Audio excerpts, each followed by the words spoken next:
اعوذ باللہ من الشیطان الرجیم بسم اللہ الرحمن الرحیم۔ السلام علیکم ورحمۃ اللہ وبرکاتہ۔ سورہ یاسین کا ترجمہ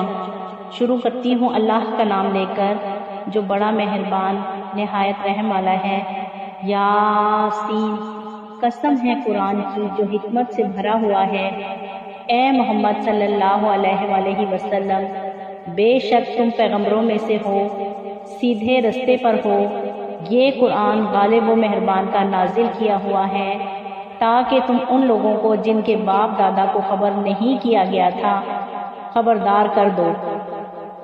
ان میں سے اکثر پر اللہ کی بات پوری ہو چکی ہے، سو وہ ایمان نہیں لائیں گے۔ ہم نے ان کی گردنوں میں توق ڈال رکھے ہیں، وہ تھوڑیوں تک پھنسے ہوئے ہیں تو ان کی گردنیں اکڑی ہوئی ہیں، اور ہم نے ان کے آگے بھی دیوار بنا دی ہے اور ان کے پیچھے بھی، پھر ان پر پردہ ڈال دیا ہے تو یہ دیکھ نہیں سکتے۔ اور تم ان کو خبردار کرو یا نہ کرو، ان کے لیے برابر ہے، یہ ایمان نہیں لائیں گے۔ تم تو صرف اس شخص کو خبردار کر سکتے ہو جو اس نصیحت یعنی قرآن کریم کی پیروی کرے اور رحمان سے غالبانہ ڈرے، سو اس کی مغفرت اور بڑے ثواب کی بشارت سنا دو۔ بے شک ہم مردوں کو زندہ کریں گے، اور جو کچھ وہ آگے بھیج چکے ہیں اور جو ان کے نشان پیچھے رہ گئے ہیں ہم ان کو قلم بند کر لیتے ہیں، اور ہر چیز کو ہم نے کتاب روشن میں لکھ رکھا ہے۔ اور ان میں سے گاؤں والوں کا قصہ بیان کرو جب ان کے پاس پیغمبر آئے، یعنی جب ہم نے ان کی طرف سے 2 پیغمبر بھیجے تو انہوں نے کہا کہ ان کو جھٹلایا، پھر ہم نے تیسرے سے تقویت دی تو انہوں نے کہا ہم تمہاری طرف پیغمبر ہو کر آئے ہیں۔ وہ بولے کہ تم اور کچھ نہیں مگر ہماری طرح کے آدمی ہو، اور رحمان نے کوئی بھی چیز نازل نہیں کی، تم محض جھوٹ بولتے ہو۔ انہوں نے کہا ہمارا پروردگار جانتا ہے کہ ہم تمہاری طرف پیغام دے کر بھیجے گئے ہیں، اور ہمارے ذمے صاف صاف پیغام پہنچا دینا ہے اور بس۔ وہ بولے ہم تم کو اپنے لیے منحوس سمجھتے ہیں، اور اگر تم باز نہ آؤ گے تو ہم تمہیں سنسار کر دیں گے اور تم کو دکھ دینے والا عذاب پہنچے گا۔ انہوں نے کہا تمہاری نحوست تمہارے ساتھ ہے، کیا اس لیے تم کو نصیحت کی گئی؟ نہیں، بلکہ تم ایسے لوگ ہو جو حد سے زیادہ تجاوز کر گئے ہو۔ اور شہر کے پرلے کنارے سے ایک آدمی دوڑتا ہوا آیا اور کہنے لگا اے میری قوم، پیغمبروں کے پیچھے چلو، ایسوں کے جو تم سے صلہ نہیں مانگتے اور وہ سیدھے رستے پر ہیں، اور میں کیوں اس ذات کی پرستش نہ کروں جس نے مجھے پیدا کیا اور اسی کی طرف لوٹ کر جانا ہے؟ کیا میں اس کو چھوڑ کر اوروں کو معبود بناؤں کہ اگر رحمان مجھے نقصان پہنچانا چاہے تو ان کی سفارش مجھے کچھ بھی فائدہ نہ دے سکے گی اور نہ مجھے چھڑا سکے گی؟ تب تو میں کھلی گمراہی میں پڑ گیا۔ میں تو تمہارے پروردگار پر ایمان لایا، سو میری بات سن رکھو۔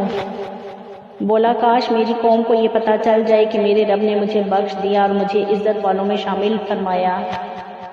اور ہم نے اس کے بعد اس کی قوم پر کوئی لشکر نہیں اتارا اور نہ ہم اتارنے والے تھے۔ وہ تو صرف ایک چنگھاٹ تھی، سو وہ اس سے ناگہاں بجھ کر رہ گئے۔ بندوں پر افسوس کہ ان کے پاس جب کوئی پیغمبر آتا تو وہ اس سے تمسخر ضرور کرتے۔ کیا انہوں نے نہیں دیکھا کہ ہم نے اس سے پہلے بھی بہت سارے لوگوں کو ہلاک کر دیا تھا؟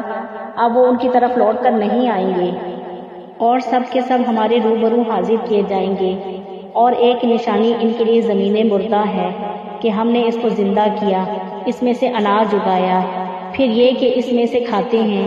اور اس میں سے کھجوریں اور انگوروں کے باغ پیدا کیے، ان میں چشمے جاری کیے تاکہ ان باغوں کے پھل کھائیں۔ ان کے ہاتھوں نے ان کو نہیں بنایا، پھر یہ شکر ادا کیوں نہیں کرتے؟ وہ ذات پاک ہے جس نے زمین کی نباتات کے اور خود ان کے جن چیزوں کو ان کی خبر نہیں سب کے جوڑے بنائے، اور ایک نشانی ان کے لیے رات ہے، اس پر سے ہم دن کو کھینچ لیتے ہیں تو اسی وقت ان پر اندھیرا چھا جاتا ہے، اور سورج اپنے مقرر رستے پر چلتا رہتا ہے، اس غالب و دانا کا مقرر کیا ہوا اندازہ ہے، اور چاند کی بھی ہم نے منزلیں مقرر کرتی ہیں، یہاں تک کہ گھٹتے گھٹتے کھجور کی پرانی شاخ کی طرح ہو جاتا ہے۔ نہ تو سورج سے یہ ہو سکتا ہے کہ چاند کو جا پکڑے، اور نہ رات ہی دن سے پہلے آ سکتی ہے۔ یہ سب اپنے اپنے مدار میں تیر رہے ہیں،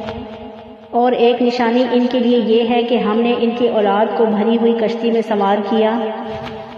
اور ان کے لیے ویسی ہی چیزیں پیدا کی جن پر یہ سوار ہوتے ہیں، اور اگر ہم چاہیں تو ان کو غرق کر دیں، پھر نہ تو ان کا کوئی فریاد رس ہو اور نہ ان کو رہائی ملے، مگر یہ ہماری رحمت اور ایک مدت تک کے فائدے ہیں۔ اور جب ان سے کہا جاتا ہے جو تمہارے آگے اور جو تمہارے پیچھے ہے اس سے ڈرو تاکہ تم پہ رحم کیا جائے، اور ان کے پاس سے ان کے پروردگار کی طرف سے کوئی نشانی نہیں آتی مگر ان سے منہ پھیر لیتے ہیں، اور جب ان سے کہا جاتا ہے کہ جو رزق اللہ نے تمہیں دیا ہے اس میں سے خرچ کرو، کافر مومنوں کے متعلق کہتے ہیں بھلا ہم ان لوگوں کو کھانا کھلائیں جن کو اگر اللہ چاہتا تو خود کھانا کھلا دیتا، تم تو کھلی گمراہی میں ہو،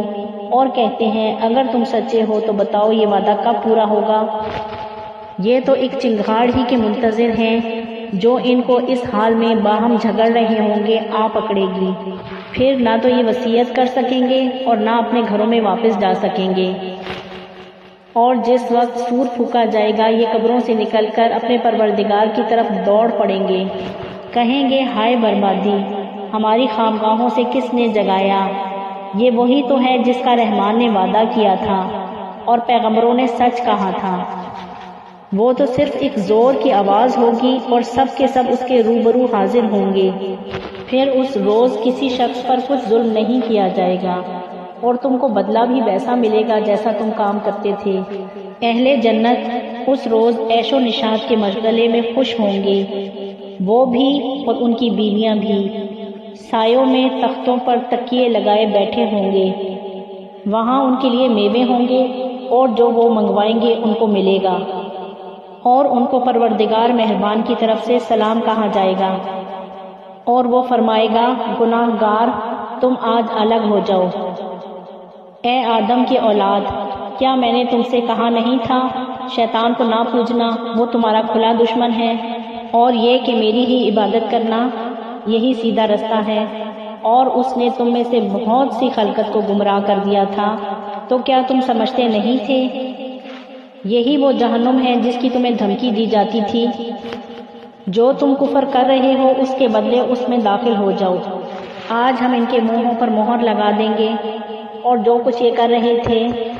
ان کے ہاتھ ہم سے بیان کر دیں گے اور ان کے پاؤں اس کی گواہی دیں گے، اور اگر ہم چاہیں تو ان کی آنکھوں کو مٹا کر اندھا کر دیں، پھر یہ رستے کو دوڑیں تو کہاں سے دیکھ سکیں گے، اور اگر ہم چاہیں تو ان کی جگہ پر ان کی صورتیں بدل دیں، پھر وہاں سے نہ آگے جا سکیں گے اور نہ پیچھے لوٹ سکیں گے۔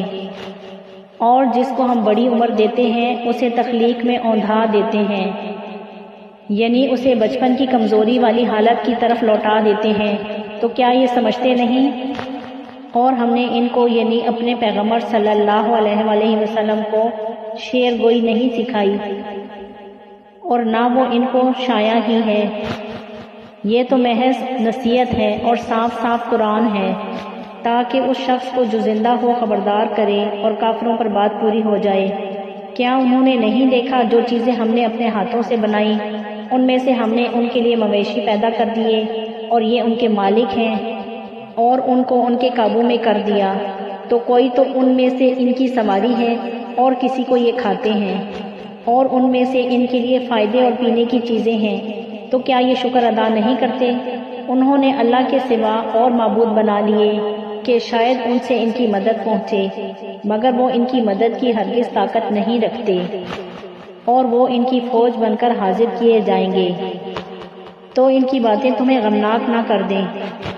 یہ جو کچھ چھپاتے ہیں اور جو کچھ ظاہر کرتے ہیں ہمیں سب معلوم ہے۔